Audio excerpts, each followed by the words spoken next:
Oke teman-teman, kembali lagi hadir di channelnya Yoka Kusnandar. Setelah libur 2 hari, kita akan lanjutkan pembuatan video kembali. Sekarang kita berada pada segmen tanya jawab.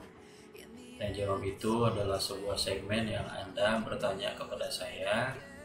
Kebanyakan sih melalui WhatsApp dan juga Messenger dan beberapa platform sosial media yang lainnya, seperti itu. Nah, sekarang saya hanya membahas beberapa pertanyaan saja yang ditujukan kepada saya. Ada yang melalui WhatsApp, ada juga yang melalui Messenger dan lain sebagainya. Sekarang kita ke pertanyaan yang pertama ya. Pertanyaan pertama adalah dari guru SD. Dari guru SD, Ibu guru bertanya tentang keluhannya tentang mengajar yang seharusnya itu satu hari itu hanya sekitar 7 jam gitu ya, 7 atau 8 jam. Ini sekarang mengajarnya karena pembelajarannya online atau jarak jauh atau PJJ, pembelajaran jarak jauh, sehingga menjadikan hampir 20 jam dalam satu hari. Karena memang mungkin tugasnya itu ada yang dikumpulin, ada yang telat, atau yang memang sudah ditentukannya sekian dan sebagainya. Nah, itu pertanyaannya seperti itu. Kan seharusnya di aturannya itu tidak sampai 20 jam. Kita coba jawab dulu ya. Jadi kepada ibu guru SD yang bertanya itu, di Indonesia khusus untuk aturan pegawai, jika ibunya PNS itu bukan? Oke. Ibunya adalah PNS. Jika ibu adalah PNS, ibu guru PNS, maka ibu memang diwajibkan itu minimal 1 minggu itu sekitar 37 jam hitungannya, seperti itu. Lalu kemudian dalam satu harinya itu ibu minimal di angka sudah ditentukan 8 jam gitu ya, dari jam 7, 8, 9, 10, 11, 12, 13, 14, 15 itu ditentukan. Apakah itu melanggar hukum atau tidak? Jelas itu melanggar hukum pembuatan itu. Namun perlu diketahui, pembelajaran jarak jauh itu adalah akibat dari adanya sebuah bencana nasional. Bencana nasional itu meniadakan undang-undang yang lainnya dulu, dalam artian karena keadaan darurat. Kalau misalnya dalam keadaan darurat, maka yang lain itu menjadi nomor 2 lah bahasa mudanya, seperti itu.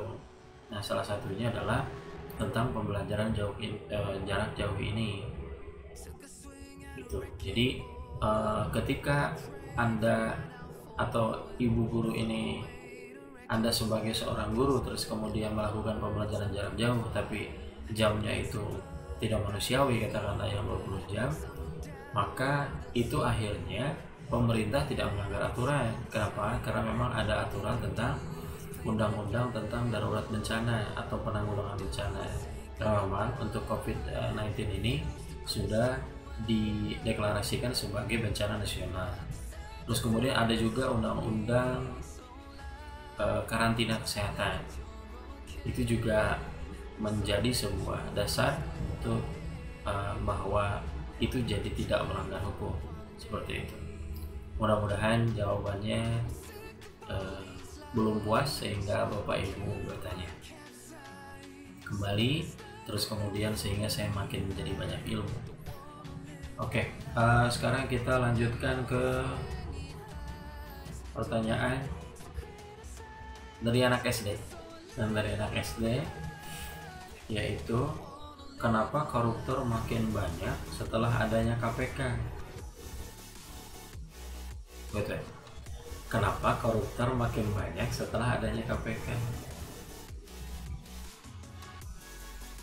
Oh, saya paham. Itu terkesan makin banyak karena kinerja KPK itu makin baik gitu. Analoginya sederhana. Ketika ada sebuah kejahatan, terus kemudian kejahatan tersebut itu dianggap sebagai sebuah kejahatan oleh KPK, katakanlah itu kejahatan korupsi, maka KPK seyogianya harus mengambilnya atau menangkapnya, seperti itu. Nah, ketika makin banyak yang ditangkap, itu malah jadi makin lebih baik. Artinya, mungkin saja dulu itu banyak, terus kemudian sulit untuk ditangkap. Nah, sekarang kita itu sering mendengar berita-berita para yang melakukan kejahatan korupsi itu ditangkap oleh KPK. Artinya berarti itu lebih baik. Itu. Jadi ketika makin banyak orang ditangkap itu lebih baik. Seperti itu cara berpikirnya. Bukan jadi koruptor jadi makin banyak, bukan. Seperti itu. Karena memang kita taunya itu karena setelah tertangkap. Mungkin saja dulu banyak. Begitu. Dan KPK juga udah lama sebenarnya, bukan baru-baru ini. Ya mungkin juga pertanyaan dari anak SD juga ya. Kemudian pertanyaan selanjutnya, kenapa yang mau jadi presiden harus punya atau harus didukung oleh partai? Oke, siapa? Kenapa presiden Indonesia harus didukung oleh partai? Karena aturannya undang-undang pemilihan presiden itu adalah antara partai atau koalisi partai yang mendukung presiden gitu. Jadi sudah jelas dalam undang-undang dasar, malah dalam konstitusi kita itu dinyatakannya seperti itu, bahwa khusus untuk presiden itu belum ada klausul presiden independen, dalam arti non partai seperti itu. Tapi presiden itu boleh non partai. Contoh, Anda bisa menjadi presiden. Maaf, ini pertanyaan dari siapa? Dari guru SD. Oh, dari guru SD yang ditanya oleh anak SD. Oke. Dari guru SD yang ditanya oleh anak SD. Jadi pertanyaannya dari anak SD, cuma diajukannya ke guru SD. Nah, guru SD-nya nge-WA ke saya seperti itu. Kenapa yang mau jadi presiden harus punya atau didukung oleh partai? Jadi gini, di aturannya boleh orang non partai menjadi presiden, tapi dia harus didukung oleh partai. Jadi dia nggak mesti seorang kader partai itu nggak perlu, gitu. Tapi dia boleh non partai, tapi dengan catatan harus didukung oleh partai, meskipun dia bukan orang partai. Seperti itu. Contoh, saya bukan orang partai. Saya boleh untuk menjadi presiden dengan catatan dicalonkan oleh siapa? Oleh partai. Begitu. Jadi artinya akhirnya ada istilah melamar gitu ya. Melamar ke partai politik atau partai politiknya melamar kita gitu. Hal yang mungkin jarang dilakukan, tapi memang ya aturannya memang seperti itu gitu. Mudah-mudahan bisa terjawab ya. Oke, selanjutnya kita yang messenger. Kebanyakan dari WA terus kan pindah ke yang lain gitu ya. Oke, tentang kunjungan ke lapas, bagaimana mekanismenya?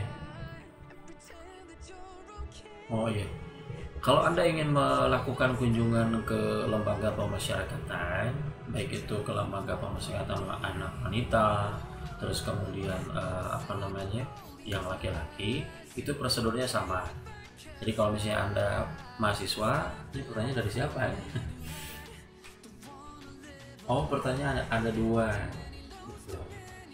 Namanya saya tidak sebut, tapi dia itu adalah mahasiswi Unpad, jurusan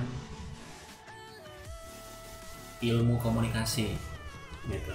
Mahasiswi bertanya, ada 2 pertanyaannya, yaitu yang pertama tentang gimana sih caranya gitu ya untuk kita melakukan kunjungan. Jadi Anda membuat surat gitu ya. Suratnya kalau misalnya Anda dari pihak kampus atau Anda dari pihak ada perkumpulan atau asosiasi yang kunjungannya itu kaitannya memang Anda berbarengan, nah silahkan harus ada semacam ada asosiasi atau apa gitu, atau ada semacam rombongan apa gitu dan sebagainya gitu. Kemudian dibuat suratnya, kemudian pengajuannya itu diajukan ke Kementerian Hukum dan HAM yang ada di provinsi tempat lapas itu di mana gitu. Contoh kalau misalnya Anda lagi di Banten gitu contohnya, Anda silahkan ke Serang gitu ya. Jadi Anda silahkan ke Serang, terus kemudian di Serang karena memang di Serang tempatnya begitu ya. Jadi Anda ke Kementerian Hukum dan HAM di provinsi yang ada di Serang. Kalau misalnya yang di Jawa Barat, berarti Anda silahkan langsung ke provinsi Jawa Barat. Seperti itu.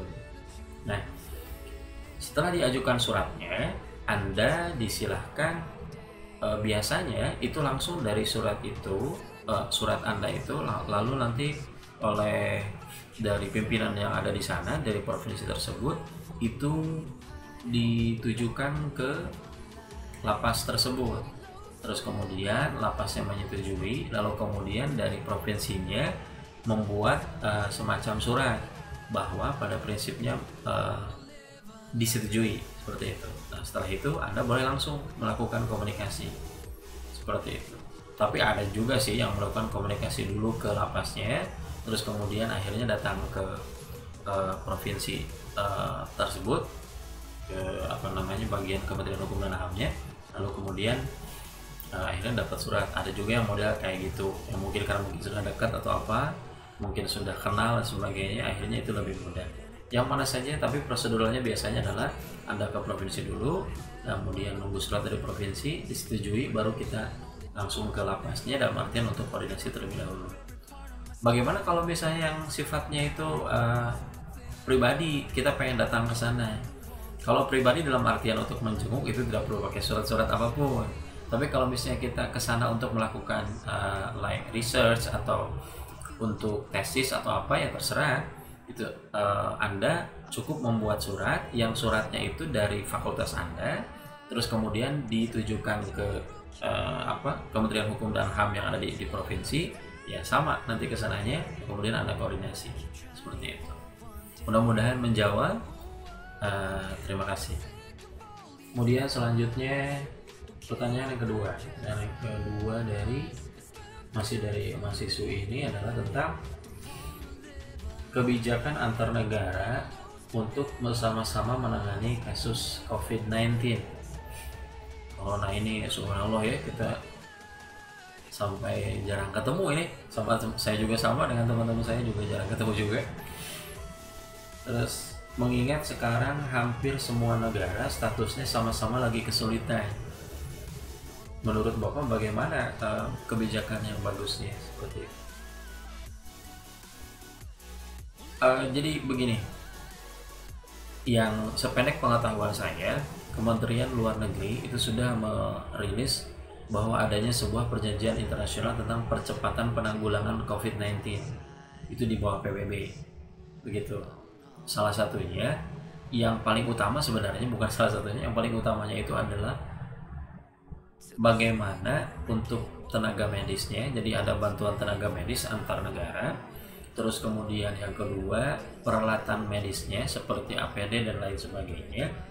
Terus kemudian yang ketiga, bagaimana tentang penanggulangan hal yang karena corona ini terhadap dampak sosial dan ekonominya, seperti itu. Jadi memang itu sudah ada perjanjian internasionalnya. Anda masuk ke site-nya kemlu.go.id, itu ada di sana. Seperti itu. Oke, sepertinya ini sudah cukup. Sudah 15 menit. Terima kasih sudah menonton. Jika Anda ingin bertanya juga, silahkan Anda mungkin bertanya ke Facebook saya, silahkan. Atau mungkin Anda dituliskan di kolom komentar di YouTube ini, silahkan. Jika Anda ingin memberikan masukan atau bahkan memberikan kritik kepada saya sangat menerima sekali. Karena pada prinsipnya saya menerima untuk dibenarkan, tapi saya tidak menerima disalahkan. Apa bedanya? Karena kalau saya menerima dibenarkan, berarti saya nanti dapat ilmu. Contohnya, Anda mengatakan bahwa saya salah, lalu benernya adalah ini. Tapi kalau saya tidak menerima disalahkan, kenapa? Karena kalau disalahkan itu biasanya seperti ini. Anda nggak boleh belok kiri. Lalu kemudian saya tanya, kenapa saya nggak boleh belok kiri? Kemudian ketika saya tanya itu, yang menyuruh saya, mengkritik saya, yang menyalahkan saya itu, dia nggak bilang apa-apa. Dia cuma bilang bahwa pokoknya Anda jangan belok kiri. Nah itu saya nggak menerima disalahkan, tapi hanya menerima dibenarkan. Baik, maaf kepanjangan. Terima kasih atas Anda sudah menonton video ini. Like and share, silahkan. Terima kasih untuk hari ini. Dan kita sudah ada selesai di segmen untuk tanya jawab.